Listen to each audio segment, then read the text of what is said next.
Okay guys, so what would you do if I came out as a Rudy Night truther? Probably nothing, since it was pretty obvious. But yeah, in this video I'll try to gather every single piece of evidence for the theory that Rudolph Holiday is the Roaring Knight. I'll explain it all without unnecessary yapping. It will be clear cut. I just wanna say one thing though, please don't get heated in the comments. You know, I might have not made that clear, but I just love coming up with different theories regarding Deltarune, I find it really fun. So don't use this video as an excuse to be toxic or whatever. It's totally cool if you wanna share your own perspective on the subject or disagree with a certain point I make, just don't go too far, you know? Maybe you're a Rudy Night truther and you'll get even more convinced, maybe you're a non-believer who will believe after my theory, maybe you still won't change your mind and that's perfectly fine. Regardless if your opinion is different to mine, I hope you'll get some entertainment from this video. So yeah, I present to you the ultimate Rudy Night theory. Also, if you like Deltarune theories and whatnot, then make sure to sub to my channel. You'll only find Undertale and Deltarune content here. I would be really happy if you help me grow this community. But yeah, let's go.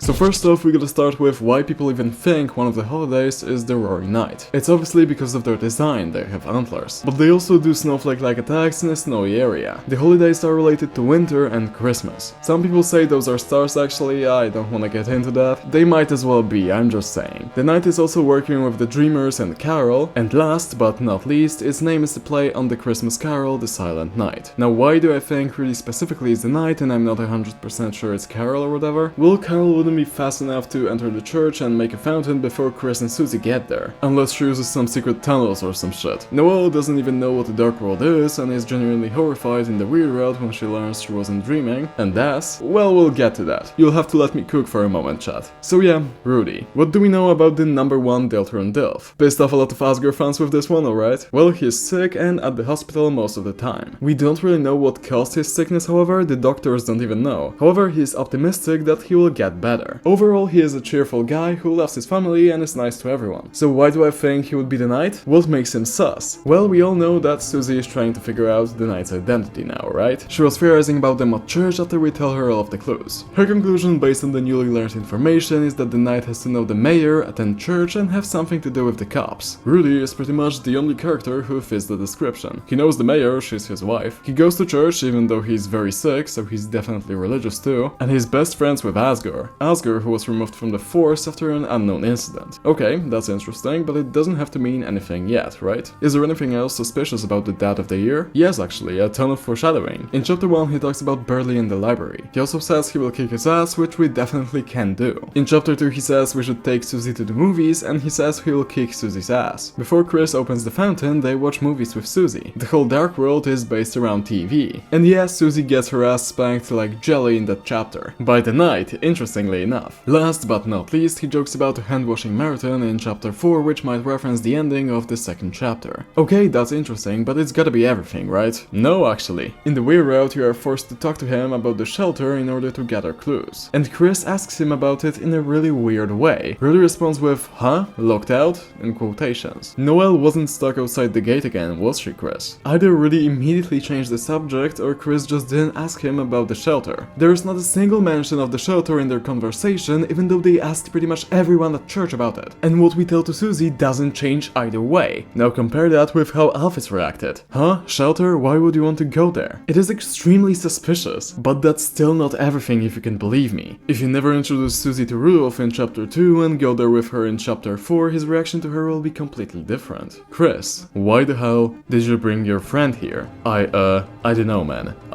Chris, why did you? Haha, ha. It's just so crazy you gotta laugh. And then when you ask him about her again, he will refuse to say anything. That is extremely unnatural for him. Why would he be perfectly fine with meeting Susie a day earlier and now he'd act so weird and annoyed about it? I can't come up with a different explanation other than the fact that he kicked her ass in the Dark World a few hours earlier and was scared that Chris decided to betray the plan and reveal his secret identity to Susie. Okay, so that's a lot, right? Rudy is acting sus, people around him are acting weird as well. There is a lot of foreshadowing in his lines, but that still doesn't prove that he's a knight. How could he? He's literally almost dead, right? Well, we need to understand what the power dynamic in his marriage is. I think it comes without saying that Carol is the leader of the roaring operation. She's shown to inform Chris about the plans and give them orders. It's pretty likely she ordered Chris to open the Chapter 3 Dark World. If you don't believe the caller to be Carol, I mean, she literally says she will be right there, and then she really leaves work early just to get the guitar back from Susie. Alright, so Carol is on top in the conspiracy. That means the knight definitely has to be her pawn, which she gives orders to as well, at least from my understanding. That especially makes sense with how Chris got knighted after opening their first Dark World. They're on the same level as the knight now since they were given the title. Chris Knight theorists will not last. So yeah, who would be easy for Carol to manipulate into a role like this? Well, the first person that comes to mind definitely has to be her loving husband. Many people believe Rudy just doesn't know any of this is going on. But how could that be possible? Carol literally has the corkboard with the plans in her and Rudy's bedroom. Was Rudy blindfolded by her while going in there every night? I don't think so, especially since his sickness is quite recent, as we can tell from the chapter 1 dialogue. Asger also said, "We're almost there, aren't we, old friend?" While looking at the corkboard, that is definitely in relation to Rudy, with whom he was friends for years and who he deeply cares about. Don't try to say he was talking to the plants, he's not even facing it, and he's only talking to flowers. But how could have Carol convinced Rudy of something like this though? Opening fountains, bringing on the roaring, how could she even prove him it's not a load of horseradish? First of all, he's very religious, which could play a part, but I think we need to go back to Des. We know she's lost somewhere. She definitely knew about the Dark Worlds and stuff like that, and now she's probably stuck in the game files, stuck between our world and the world of Deltarune. I know a lot of Death Knight believers like to say that she's not trapped there currently, but come on. The scratching she hears since chapter 2 is definitely us going through the files to find her messages. Like what, was she stuck there with cats? Are we really gonna believe that now? She specifically says she's stuck somewhere where she can't even tell if she's alive. The scratching is the first thing she hears. Makes sense since we're the only ones to make contact with her in the files where she's hidden. Some people believe it's the vessel, but come on. How would the vessel have memories? I don't buy any of that. Also, don't forget what Spampton said. Can anyone hear me? Help. Huh?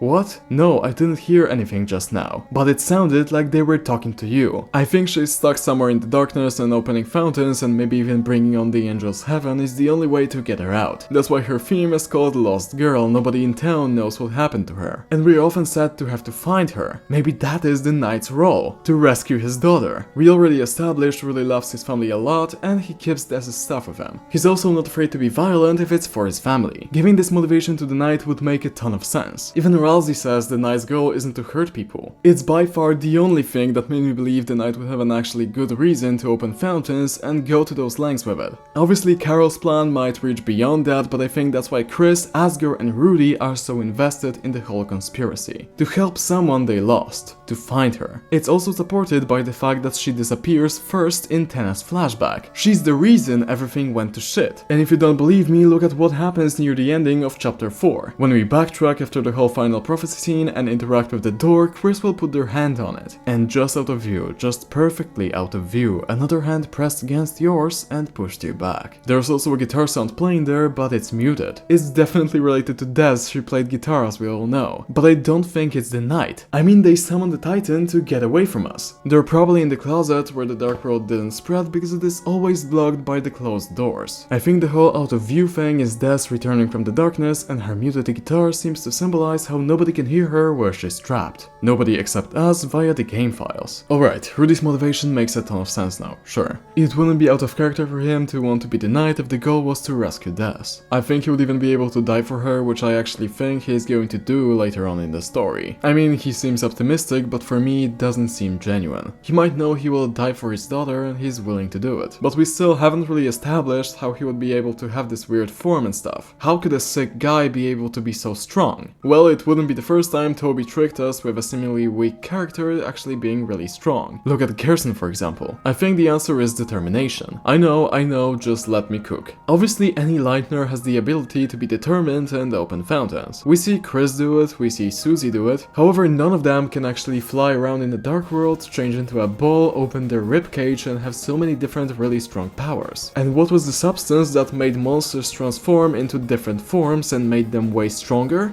Determination. I see a ton of similarities in the Knight with Undyne the Undying. She also charged her stronger form before the fight like the Knight, she looked differently than normal, she was way stronger. The resemblance I see here is that the Knight is the only character in Deltarune whose HP we can't drop to 0 other than Lanino and Alina and Kay around. But you know, with them it was for story reasons and not because they were actually that strong. And in the genocide route, Undyne is the only boss who can tank not only one hit from us but plenty. Also, when she was defeated, her body started distorting into those weird lines and waves, pretty similarly to how the Knight looks after we quote-unquote defeat them. Okay, that's a lot of convincing connections, but it doesn't explain everything yet. Well, I think the Dark World enhances the abilities that Determination gives to a Lightner. That's why their power is so vast, they use several types of magic and can transform into a ball. The same way Susie can use a Root Buster or Noelle can freeze Darkners to death. Maybe the armor also helps with that. The ribcage part might be related to Rudy's disease though. We can hear the Knight has to have trouble breathing thanks to the track that plays when we first meet them. Interesting part about it is that inside this ribcage we can see something like an eye. Now listen what the philosophers say in the long corridor in which the Root's prophecy is hidden. Why does the angel make its cry? What do you call a man with one eye? Who will call the girl whose nose? I don't know, haha, I don't know. Who could be the mysterious man with one eye worth to bring up next to Noelle and the angel? Well, the Knight has one eye as we stated, so of course Gerson could also technically fit the description, but come on, Gerson being named next to Noelle and the angel? The Knight has a much more important role in the story as much as I like my goat Gerson. And while we're at it, the black knife is often used as Death Knight evidence, since it looks like a wiffle bat before it turns into the knife. I would actually really like the idea that Rudy uses it to open fountains, specifically since he thinks it might help save deaths to use some for items during the process. I don't know, just wanted to squeeze that somewhere, since I don't know when to mention it. The determination could also explain how he was able to carry Undyne to the shelter so quickly, cause reasonably the only person capable of that should be Asgore. But if Rudy was temporarily so powerful thanks to the determination, I don't think it would be weird at all. But there is a different side to this. I think using all of these powers, opening this many fountains, transforming and aura farming might actually be the reason for his sickness. There's no reason to keep it so vague if it didn't have a deeper meaning, and monsters in the Undertale Deltarune universe have been shown to suffer physically from the determination as their bodies are made from magic. I think we'll learn everything about it when we finally enter the shelter. But for now it's a mystery that only fans who can see the connection with Undyne the Undying can figure out. In the Church Dark Worlds, the Knight keeps running away from the heroes or making it impossible for them to fight them. It's really interesting since they went right into battle with us in chapter 3. I believe if the Knight is Rudy, he might think fighting with the heroes who are stronger now could be an actual risk to his plan. If they manage to defeat him somehow or worsen his disease, he might die before he rescues his daughter. I mean, Susie says it herself. She thinks the Knight is running away because it wouldn't be able to defeat them in the light world. That actually might be correct if it's Rudy. The Knight obviously laughs it off, but the reason for that is unclear. They might laugh because Susie made a very stupid guess and they would absolutely slime her and Chris in the light world as well, but the way I read that is that the Knight was just laughing because it knew it will escape anyway, as it planned on summoning a Titan to stop the heroes and secure its escape. However, once we manage to seal the fountain and leave the Dark World, we can't go to the hospital to confirm it wasn't Rudy who we were chasing around the church. What's even better is that we can visit him before entering the Church Dark World as well. We know very well the Knight is in the Dark Sanctuary during the rain and the hospital is conveniently closed. We know what you're trying to hide, Tricky Tobias. I'd also like to point out that all of the locations in which the Dark World was opened at were next to the hospital. The only Dark World that breaks this rule would be Chris's house, but that's the one Chris opened themselves. Of course, you could argue that Flower King will break that pattern, but it's very likely that Asgore will open that fountain. That's why he has the Black Shard, and that's what the whole secret dialogue with him was about. I saw some people bring up that he wouldn't be able to leave the hospital, but this dialogue confirms there is a window in his room. I'd also like to say that I don't think Rudy will just be a plot device. I don't think Noelle will be the most important main character who has her own separate route. Carol will be the leader of the Roaring Operation and know about everything. Des would be the Knight as well as have all of the Lost Girl symbolism, while Rudy's whole purpose was to be sick for no reason and die for Noelle's character arc. Like seriously, it's just so pointless when Rudy Knight gives every character an important role. Of course, you could argue that by making Des the reason of all of the events that are happening, you're also making her just be a plot device. But you gotta admit there is a huge difference between just killing off a character for the plot and being the cause of the whole game's events. Also, nobody's saying that Des couldn't appear near the ending and have a huge role then, or that she's influencing Chris in some way, as she's often mentioning that she's connected to the soul. Rudy Knight gives an important role to each of the holidays, and that feels way better in the narrative sense. Alright, I guess that's basically everything there is to Rudy Knight. But one of the two big counterpoints towards it I see brought up often is that it doesn't add anything cool to the story. And that couldn't be further from the truth. Look at how interesting would Rudy's relationship with Susie be. He believes she would be good for her daughter, but has to fight her to save Des.